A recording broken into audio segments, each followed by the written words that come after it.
Nah, di stasiun ketiga ini kita bicara tentang dimensi niat. Ya, jadi lagi-lagi saya ingatkan, kalau kita suluk, itu sebelumnya tidak hilang. Jadi makom yakza ada, taubat ada, iman ada, sibat ada. Nah, niat di sini ada. Makanya setelah manusia memiliki keteguhan dan komitmen, namun mungkin saja ia melakukan satu perbuatan tanpa perbuatan tersebut memiliki ruh.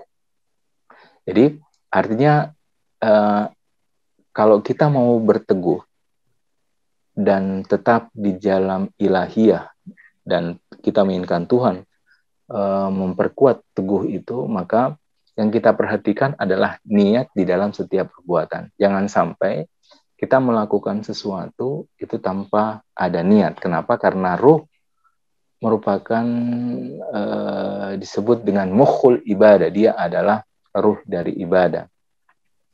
Jadi ruh segala perbuatan sangat bergantung kepada niatnya. Oke, slide selanjutnya.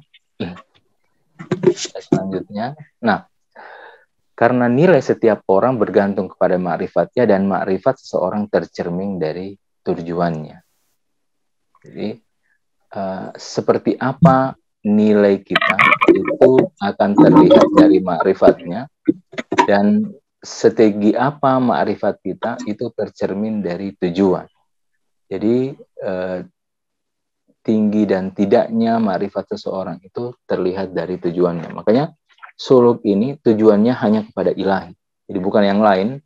Kita tidak seperti yang lain yang misalnya bagaimana orang jadi perkasa, tahu dompetnya orang, tahu isi hatinya orang. Itu kita satu-satunya tujuannya adalah ilahi, karena itu menunjukkan nilai ma'rifat kita. Jadi kalau ingin kita makrifat kita menjulang tinggi naik ke atas, maka objeknya pun harus adalah ilahiyah. Nah, artinya karena niat ini terkait dengan nilai, tujuannya. Niat itu tujuan, makanya kita harus pertegas sejak awal sebenarnya apa yang kita inginkan. Untuk menggarisbawahi bahwa sesuatunya yang kita inginkan adalah Allah Subhanahu wa Ta'ala. Oke. Slide selanjutnya.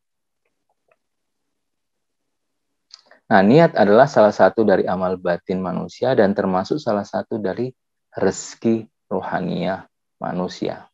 Dia adalah salah satu rezeki dari Allah Subhanahu wa Ta'ala. Karena niat itu adalah sesuatu yang paling batin dalam diri kita, dan biasanya niat yang baik itu pasti terkait dengan hakikat ilahi. Apakah dengan bisikan-bisikan ilahi, apakah secara langsung dari Allah Subhanahu wa Ta'ala, atau melalui tangan-tangannya seperti malaikat yang bisikan. Makanya itu adalah salah satu termasuk rezeki ruhaniah manusia. Makanya pesan para sufi, misalnya begini, kalau misalnya saya di jalan, tahu-tahu terbercik mau sedekah, itu kata para sufi, sedekah meskipun hanya 1.000. Meskipun, karena kita memanfaatkan momen bisikan tadi. Atau misalnya sekarang ada bisikan ngaji. Ngajilah meskipun hanya 1 ayat, 2 ayat. Untuk menjawab bisikan tadi. Niat ya, niat. Itu kan muncul. Sekarang ngaji. Itu muncul dari batin. Makanya kita harus penuhi. Kita harus memenuhi itu. Jangan sampai dia pergi. Seperti itu. Oke, slide terakhir. Nah, niat seorang mukmin lebih baik dari amalnya, dan amal yang paling utama adalah yang paling berat. Seperti itu. Jadi niat seorang mukmin itu lebih baik dari amalnya. Kenapa? Karena niat ini adalah sesuatu yang paling berat kita lakukan. Kenapa paling berat? Karena yang paling beratnya itu yang kita selalu sebut dalam sholat, inna sholati wa nusuki wa mahyaya wa mamati lillahi rabbil alamin. Sesungguhnya sholatku, matiku, hidupku, dan semuanya hanya untuk Allah. Itu kan berat ya. Nah, artinya kenapa niat itu berat? Karena niat itu meniscayakan kemurnian, kejernihan, seperti itu. Kalau tidak, ya tentu lebih mudah ya. Kalau selama ini mungkin niat itu kita anggap mudah, tapi menurut para sufi itu berat.